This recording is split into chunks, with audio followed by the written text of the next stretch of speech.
Olá, meu nome é Vinícius. Estou aqui para apresentar esse trabalho de Projeto 7, que consiste em apresentar um pouco sobre a introdução do meu TCC, sobre o que eu vou fazer com o meu TCC. Então, nessa apresentação aqui que eu preparei, eu vou dar uma introdução do que vai ser feito no TCC. O TCC ele vai ser feito através de uma pesquisa em laboratório, juntamente com o professor David, que é meu orientador, e lá a gente vai fazer um trabalho de espectrofotometria. Esse trabalho vai consistir em a gente analisar algumas lentes e fazer algumas aferições utilizando espectrofotometria dessas lentes.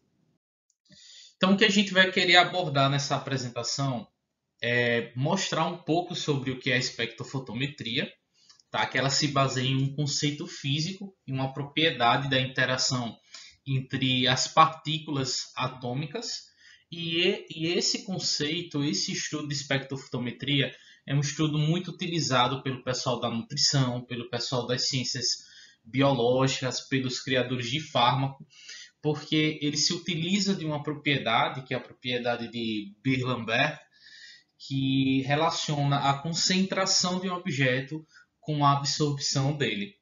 Então, essa relação, o estudo demonstra que ela tem uma relação linear. Então, a gente consegue construir uma curva de calibração e consegue medir, através de absorção, a concentração de materiais. Eu vou mostrar aqui um pouquinho de como é que funciona o princípio físico por trás desse estudo. Então, aqui, toda a análise espectrofotométrica ela vai se basear nesse princípio que está mostrado aí na tela para vocês. Então, primeiramente, eu tenho uma fonte que vai passar por um monocromador, que vai passar por um prisma, e nesse prisma, através de um aparelho que eu tenho lá, eu consigo pegar uma faixa de radiação que eu queira, seja na região do visível ou em regiões maiores ou menores que o visível. Então aqui a faixa de radiação escolhida foi o amarelo.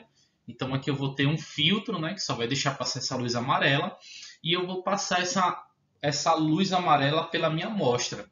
Então essa luz aqui vai passar pela minha amostra e depois dela eu vou ter um detector. Tá? Ao passar pela minha amostra, dependendo da substância que eu tenho na minha amostra, essa amostra ela pode ou não interagir com essa radiação, certo? Dependendo do material, dependendo dos átomos que compõem aquele material, os elétrons eles podem absorver aquela radiação e ir para uma camada maior. Então, o que acontece quando ele absorve a luz? A intensidade da luz que está aqui antes da minha amostra, ela é maior do que a intensidade que está depois da amostra. Então, basicamente, a gente consegue utilizar esse conceito físico, tá, de absorção para determinar a concentração da minha amostra. Basicamente, quando a radiação ela interage com algum corpo, com algum material, podem acontecer basicamente três coisas. Ele pode refletir essa radiação que está chegando, ele pode absorver essa radiação que está vindo, ou ele pode simplesmente transmitir. Ele pode simplesmente não fazer nada, não interagir com ele e deixar ele atravessá-lo, tá? Ele não interagir com esse material. Então, basicamente, a gente tem essas três análises que a gente tem que fazer quando a gente está colocando um material para ser analisado. A gente tem que sempre tomar conta da reflexão, absorção e da transmissão que podem ocorrer.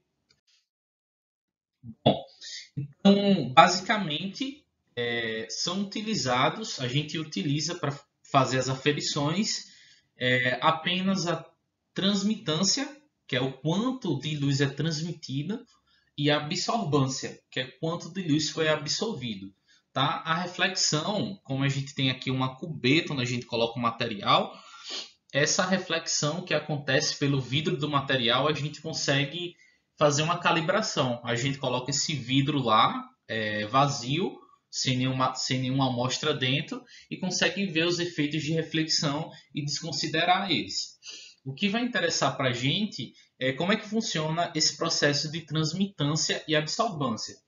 Tá? A transmitância aqui, ó, é a medida que a gente tem da capacidade que um material tem, uma substância tem, de transmitir luz. Tá? Então, basicamente, o que ele vai ver é o quanto desse objeto deixa transmitir luz por ele, ou seja, o quanto ele não interage com a luz. Tá? Um exemplo de objeto que tem uma transmitância muito alta é o vidro. Né? O vidro, a luz transpassa por ele, ele não absorve nenhum tipo de luz. Tá? Então, a transmitância é essa medida, que simplesmente eu pego a intensidade final e divido pela intensidade inicial. E essa minha medida é a transmitância. Tá? Isso vai ser importante porque com essa transmitância a gente consegue calcular a nossa absorvância. A nossa absorvância ela é justamente uma medida utilizando a transmitância menos o log da transmitância, tá? Que ela é uma medida que a gente tem para calcular o quanto um objeto absorve de luz, o quanto um objeto absorve de radiação, certo? Então, a absorvância ela é menos o log da transmitância e ela pode ser essa equação aqui que é bastante importante para a gente. A absorvância é igual à absorvidade molar, né, vezes o comprimento, vezes a concentração do que tem ali do meu material. Então a gente percebe, e essa foi a grande base das medidas espectrofotométricas, é que a absorvância é diretamente proporcional com a minha concentração. Porque o comprimento e a absorvidade molar, que é característico do material que eu estou colocando lá, eles são constantes. Então, é linear a relação entre a absorvância e a concentração. Então, com isso, a gente consegue construir uma curva de calibração. O que seria essa curva de calibração? Ela está aqui descrita. Eu consigo construir um gráfico de absorvância e concentração, e eu consigo colocar diferentes amostras com o meu material, eu consigo calibrar o meu aparelho com diferentes amostras, para que quando eu colocar uma amostra com concentração aleatória, tá? Dada a absorvância que ele tem, ele consiga me dar a concentração. Então, o que foi que eu fiz? Eu peguei um material aqui, um material qualquer, com 0,2 de concentração, outro material aqui com 0,3, outro material aqui com 0,4 e outro material aqui com 0,5. Então, com esses meus materiais que eu coloquei aqui, cada um deles tem a concentração que é referente, tá? Uma absorvância que é referente. Então, a concentração que é 0,2, ela está relacionada com essa absorvância aqui em torno de 0,27. Basicamente, quando a gente dobra a concentração, a gente dobra também a absorvância, porque é uma relação linear. E com isso eu consigo construir esse meu gráfico aqui. Então, dadas essas concentrações conhecidas, se eu construir esse gráfico de calibração, eu consigo determinar uma concentração aleatória. Então, imagine que eu peguei uma concentração que está aqui. Se ele está aqui nesse gráfico, que o meu aparelho ele vai criar, ele vai me dar, eu consigo saber pela absorvância, que eu consigo medir através do quanto de luz está transpassando lá pelo meu detector, eu consigo medir justamente a concentração desse objeto. Então, uma coisa importante da gente entender, que eu queria mostrar aqui para vocês, é como acontece essa absorção da luz. Então, como foi falado, a luz que vai vir lá, a luz aqui ela não é monocromática, mas a luz que vai vir lá do meu prisma vai ser monocromática na minha amostra, ela vai interagir com o material. Então, o que é que faz o material absorver? O material absorve justamente devido aos elétrons que estão ali. A gente sabe pelas equações quânticas que a gente tem que a variação de energia do meu elétron ela é proporcional ao fóton que ele recebe. Então, eu tenho um fóton aqui que é HF, ou seja, esse F é do comprimento de onda que está sendo emitido pela minha fonte ali que eu escolhi e a radiação que eu estou escolhendo para fazer a minha análise. Então, a variação de energia desse elétron é justamente proporcional a essa energia que ele ganha do fóton. E se ele ganha energia, ele vai para uma camada mais excitada, né? Então, a luz está sendo absorvida pelos átomos que estão ali. Então, quanto mais átomos eu tiver naquela substância, quanto mais luz ele vai absorver. Lembrando que para diferentes átomos que a gente tem, para diferentes elementos químicos, eles vão absorver fótons em frequências diferentes. Por isso que a gente tem que escolher uma cor, porque existe uma cor específica para cada átomo, para cada elétron ser excitado para uma camada mais elevada, para ele absorver esse fóton. Então, com isso, a gente consegue fazer a nossa medida espectrofotométrica. E eu quero mostrar aqui um pouquinho sobre o funcionamento do aparelho, porque o nosso aparelho ele vai fazer toda essa análise. Então, esse aqui está o aparelho que é utilizado lá no laboratório. Aqui tem duas regiões onde eu consigo colocar os materiais para ser analisados. Aqui eu consigo colocar uma parte, uma cubeta onde não tenha nada para o meu detector analisar. E na outra região eu consigo colocar uma cubeta que tem a minha concentração para ele analisar o nível de concentração que tem aqui lá dentro do meu material.